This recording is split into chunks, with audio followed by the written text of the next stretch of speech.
Hop, assalomu alaykum. Bugun biza Telegram web orqali kirishni o'rganamiz. Buning uchun bizga Google Chrome kerak bo'ladi. Bunga kiramiz. Kirganda Telegram Telegram web poyga ko'ramiz va kirganda birinchi chiqqan saytga kiramiz, ya'ni Telegram webga. Qolganlariga kirish kerak emas.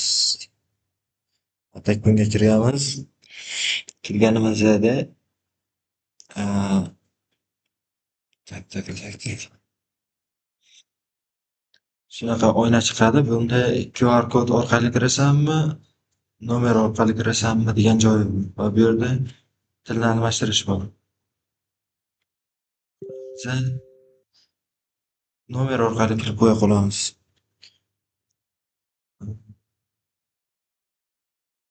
Tak. Bosamiz, dalya bosamiz. Bu yerda Telegramimizga kod ketdi. Uni kirgizamiz.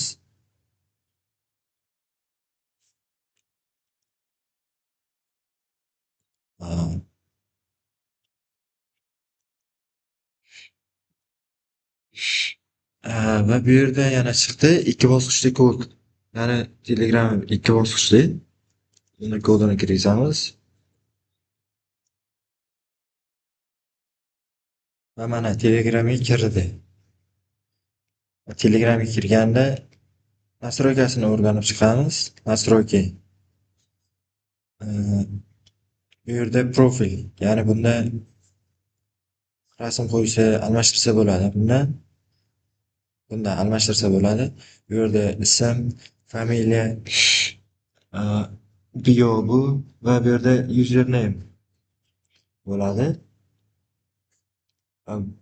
Pastroqga tushsak, tilini almashtirib qo'ya qolaylik. Mana o'zbek tili qulayroq.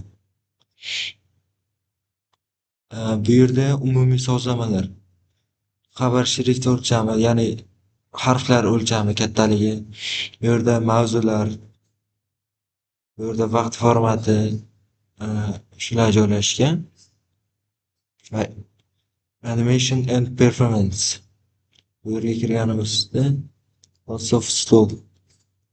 Va bu yerda bildirishnomalar bor. Shaxsiy chatlar uchun bildirishnomalar bor va xabar matnini ko'rsatuv yoqilmaydi. Buni o'chirib qo'ysak ham bo'ladi. Va bu yerda keyin pastroqga tushganimizda ma'lumotlar va xotiralar bor.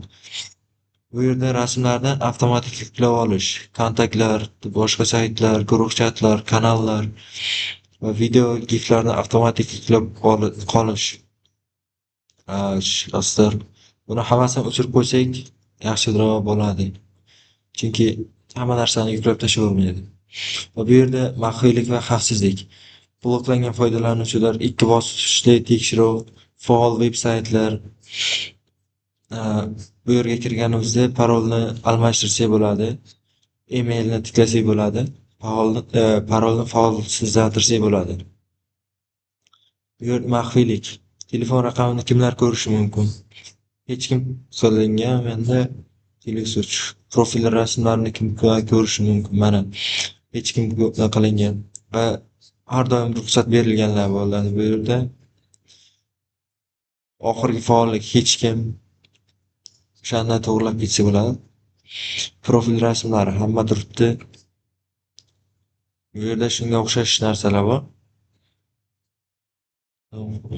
Yana bu yerdan chiqqanimizda chat jildlari va bu yerda yangi jild yaratish mumkin. Barcha chatlar shaxsiy 86 ta chat bor ekan, guruhlar, kanallar va Sarbon bu o'zim qo'shganman bu chatni. Va bu yerda yana yangi qo'shsak bo'ladi. Masalan, nima deb xohlagan bir chat yaratishimiz mumkin bo'ladi. Va bu yerda til, ya'ni tillarni almashtirsak bo'ladi. Tarjima qilish uchun tillarni ko'rsating deyilgan. Bu bizga hozircha kerak emas. Stickers and emoji.